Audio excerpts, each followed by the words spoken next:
Let's start again. Hi, my name is Andrea. I am trying to organize my life and I am trying to upload a video or a post to my blog every day for the rest of the semester, the school semester. I'm a student at the University of Oslo and I'm studying psychology. And I thought that today I would talk about what I've been thinking about today. So the question I've been trying to answer today is, how am I going to structure my days, my weeks, my months, and this semester, my life in general, so that it is obvious to me what I am supposed to be doing that day. Because I think I've been trying to understand what the problem is. Like I know that the problem has been that I procrastinate a lot, I'm not doing what I'm supposed to do, and I'm not really focusing on anything. I'm doing anything else but what I'm supposed to do, and then I'm not getting anything done. Mostly because I haven't really wanted to do anything, but also because I haven't known what to do. And that's sort of a weird thing because of course you know what you're supposed to do. You're a student, you're supposed to go to the library, you're supposed to read, you have a reading list, you have a syllabus, you know what you're supposed to read. But it's really hard to wake up on any given day and be like, oh, I'm going to read the whole syllabus, because that's what you think. That's what, in your mind, that's what it is. So what I've been trying to do today is chunk it down so that on any given day I wake up and I know that this is what I'm supposed to do, this is what I'm supposed to do, and also try to eliminate as much pre-planning as possible. So I watched a lot of Hannah Witton's videos, and in one of her videos where she talks about planning, she says that she doesn't want to spend more time planning than she does on the actual tasks. And I thought that was a really good idea, and it's almost a little bit against the bullet journal community, which I have been bullet journaling for a few years, and I've got lots of them and I really love it. But at the same time, it's really hard when you're not motivated in the first place to be like, okay, I have to sit down and do all of this stuff first and then I will do what I'm supposed to be doing. So that's what I'm trying to eliminate now.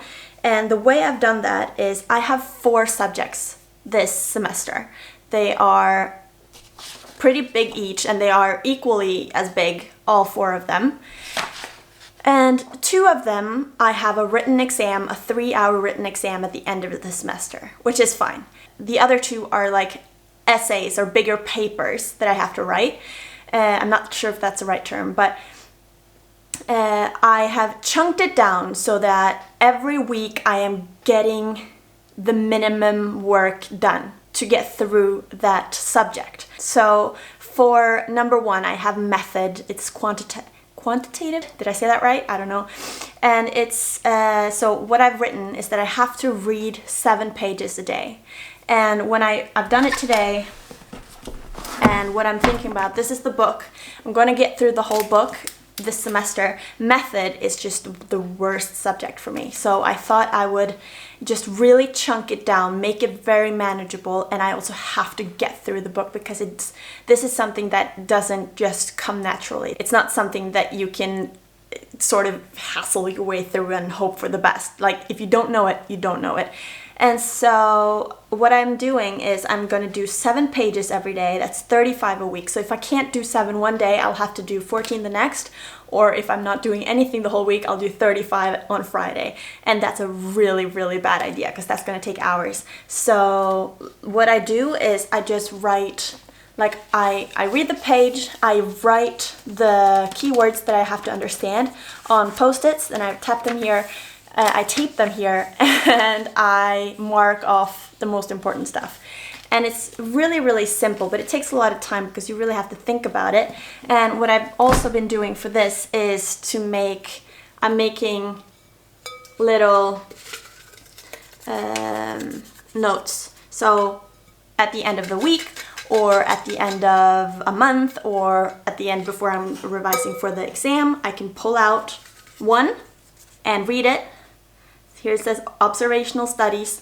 So these will get harder. Like, it's chapter 2 now, and it's pretty basic. I've had this before, so I know what this is, but during the semester it's going to get harder. So pulling one of these out and having to explain it really makes you think about it. And I thought maybe that would be a fun thing to do, maybe, or not, probably not fun, but it would be something that I could do with my boyfriend, or maybe my mom, or someone, or maybe to the mirror, or maybe to the camera, to just pull out one and say and explain what it is, and so that you learn better when you have to talk about something.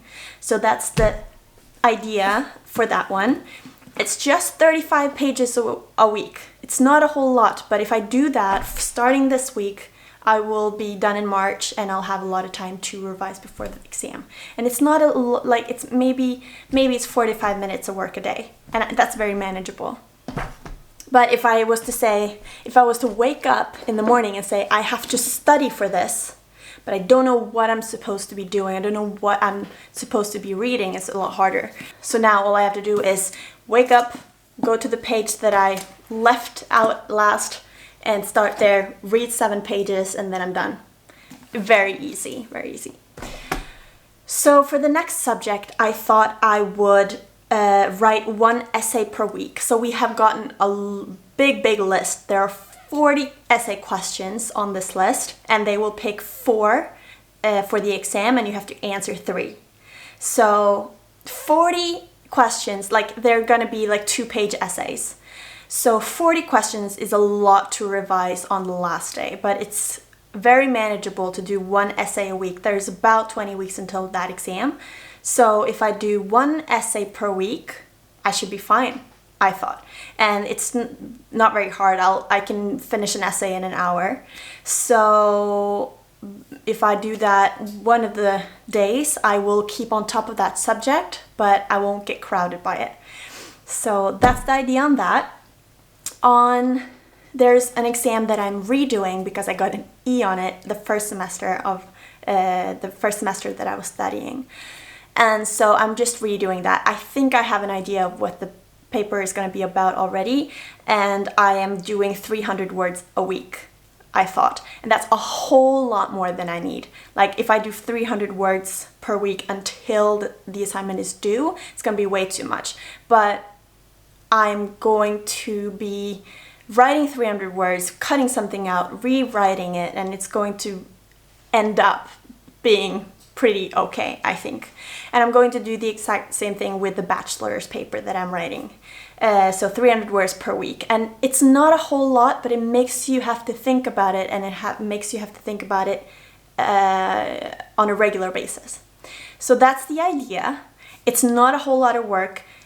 That's what I'm going to do in addition to going to lectures. But if I do this, it's going to be like 300 times more than I have ever studied for a semester ever. And I'm usually fine anyway. So I think that if I do this, it's going to go okay. I don't know if it's going to go well, but then at least I know that I've done something consistently throughout the semester. So that's the idea. Thank you for watching, and I will see you tomorrow.